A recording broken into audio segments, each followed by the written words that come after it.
curious if you have any rundown on guys that are injured and kind of what your plan is here this week with the short week and how you're going to handle that. Don't have any update on any of the guys that were injured. We'll do walkthroughs, have a lot of meeting time, some extra meeting time, extra walkthroughs to get prepared for this game. Is Andrew Thomas a concern? He obviously looked a little banged up there. I know he finished, but is he a concern, or is that something you guys aren't really looking at this point? Yeah, I don't have an update yet. I haven't met with any of the doctors. We've been grinding here on Dallas.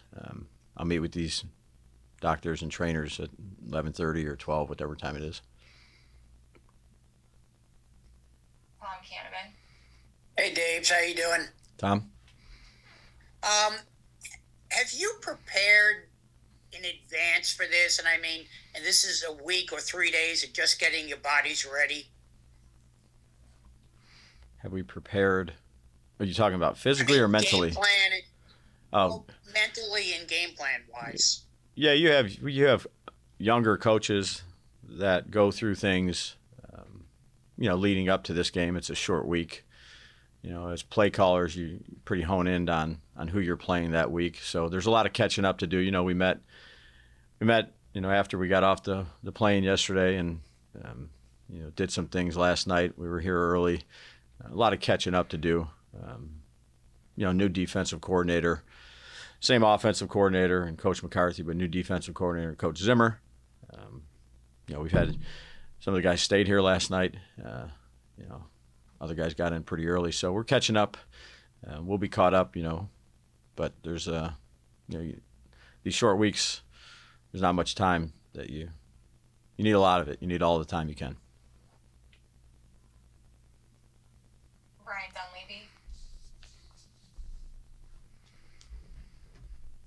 I have a few for you. You said something last night I thought was very interesting about Nabers, and it almost doesn't matter who the matchup is. You expect him to win.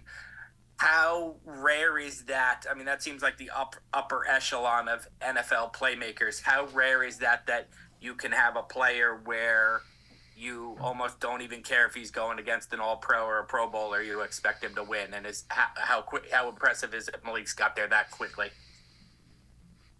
Yeah, again, I think you have to be aware, Ryan, though. I know what I said. You have to be aware of the people that you're playing. We certainly have a good one this week that I think will be matched up quite a bit in Diggs. So you definitely have to be aware. But when you have confidence in your skill player offensively, you go ahead and give them opportunities. So it just means you have to be that much, cleaner, crisper on things when you're, going against a very good player. There's a lot of teams that do that with their guys, I would say. I don't want to speak for them in their game plan meetings, but like I said before, many times I'm glad we have them.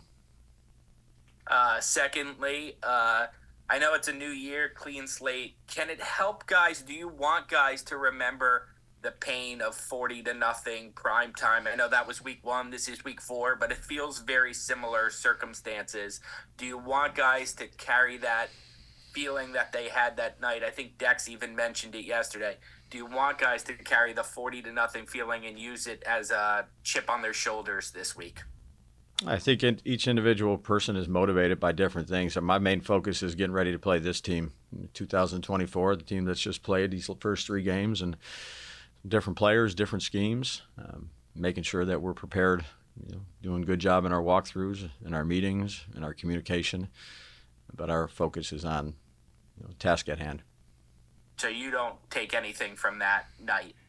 That was probably one of the more difficult nights you had as a coach. Yeah, I take. We got a short week and we got not much time to get ready. So that's where my focus is. And then the last thing from Jordan's question. I know you said you don't have any injury updates, but is there a guy? CeeDee Lamb plays most of the time in the slot. You would seem to have 3 slot corners injured: McLeod, Adoree, and Phillips. Is there a guy you think you're optimistic is closest to playing of those 3? Yeah, right. I don't have any update yet. That'll take place probably about an hour. So coaches have been in game planning. It's always a little. You put your game plan in schematically, but there's a personnel side of it too. So we'll work through some of those things. We'll have about 4 hours of meetings today, somewhere around there, and then get back on it as a coaching staff after the walkthrough at 3:15. So a lot of work that needs to be done right now in a short week. Thank you. Yep. Patty Trina. Good morning, Dapes. How are you? Good, Patty. How are you? Good, thank you. I have two for you, if I may. Sure. Can you just talk about how Daniel and Malik Nabers, how they have pushed each other and how they have grown together in this short amount of time? Yeah, a lot of time on task.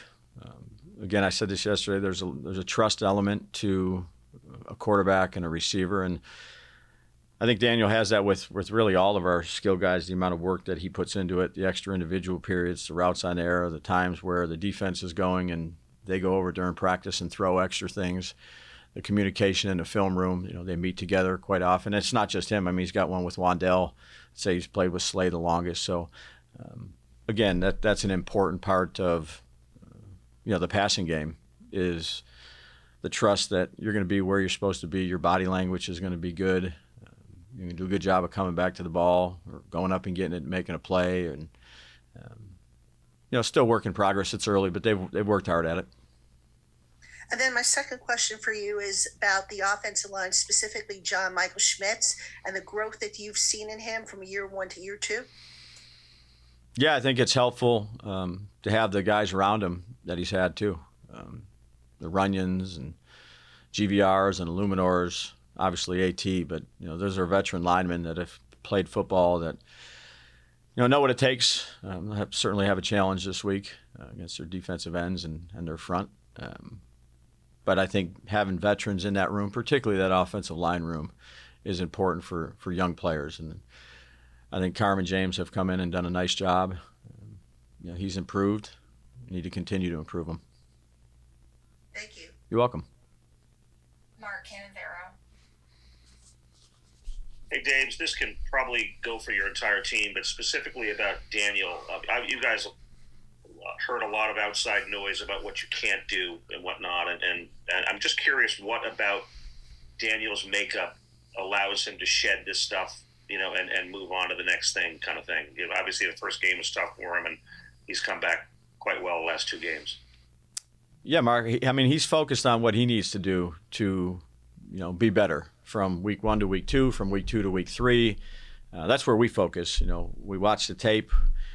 We, coach up, whether it's technique or eyes or fundamentals or route concepts or play calls, and we have a good communication on that, and that's important, and that's really all we focus on. We don't focus on any other things that, really don't affect him other than what we do in our meeting time at practice, our communication with the receivers, protections with the offensive line, and he's consistent with that. He's been here quite a long time, and I think his focus is always where it needs to be. When he comes in the building, he's the same guy every day, whether it's a bad practice, a good practice, a bad game, a good game. I think that's important to be able to play quarterback here. How difficult of a challenge is that for a guy like Daniel? Really, everybody in the room, if things aren't going well and the outside world says you guys suck, et cetera, et cetera. How difficult is that to do what you just said? Yeah, I'd say that's a good question for Daniel. Everybody probably deals with it a little bit differently, but that's not. We don't really talk too much about that. Our focus is, look, what are they doing on 3rd and 2 to 5? How can we get a matchup? What are we going to do? We're going to shift this guy. Oh, this is a tough blitz pattern. We got to make sure we have a re-identification.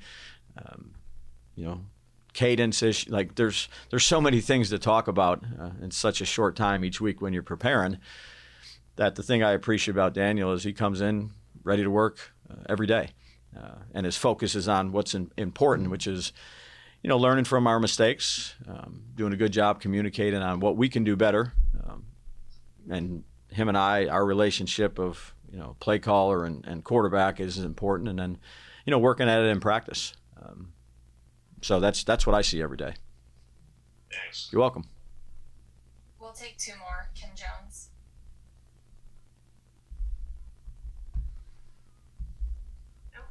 Can you hear me? I got you. Hey, Daves. How much sleep have you gotten since we talked to you last night? Not a bunch. Yeah, I kind of figured. Well, I probably look like it, huh? No, Yeah, it's okay. no, you look good. Thanks. You look good. Yeah. I'm wondering about Malik. Is he better than you thought he was going to be this early? He clearly has skills, and you would know those better than I. But to do it this seemingly easily and quickly as a rookie, especially in this market, isn't something that we always see. Yeah, again, I think he's confident in his skill set. I'm confident in his skill set. We spent a lot of time with him leading up to the draft, and then you really get to know him throughout OTAs and the mini camps and training camp, which he, excelled in those areas. And I have a lot of confidence in him. So, I think we target him a fair amount. But I think he's earned that. He's earned the right to have those opportunities. And look, one game, I don't know what he's had, 30 the past 2 weeks, I think. But, there'll be adjustments throughout a game where things are happening. And, everybody's going to have to be dialed in. But his mindset, he's a competitive young man that he's just a football player. So glad we got him. Any concerns about the kicker? Yeah, we'll sit down and talk personnel stuff later today. But again, you'd like him obviously to make that kick. He didn't, but he's done a good job when he was here in practice. And we'll talk about what we're going to do here. And on such a short week, would it be unusual to make a kicker change? Yeah, I'm not saying we're going there, Kim. I haven't even met with the special teams coaches yet. So we discuss that every week. It's just not this week, obviously. Personnel and what we're doing. A lot of catching up to do here. Yeah, no problem. Yeah. Okay. You're welcome. Last one, Pat Leonard. Hey, bro, just to be clear, Joseph will be your kicker Thursday night? Yeah, I didn't say that. Oh, okay. No, okay. Did you sleep at the facility overnight? No, I went home. And Deonte Banks, when you watch the film, what do you think he can do to correct or to address the way that Cleveland was attacking him? Obviously, a guy you guys have a lot of confidence in. Yeah. Young player. Just want to know what you see when you watch the film. Yeah, he was tight on a lot of coverage, and I thought they made some nice plays. Some good throwing catches. He was right there on, I'd say, a number of them. So, look, I have a lot of confidence in Banks. Again, sometimes those guys are going to make plays.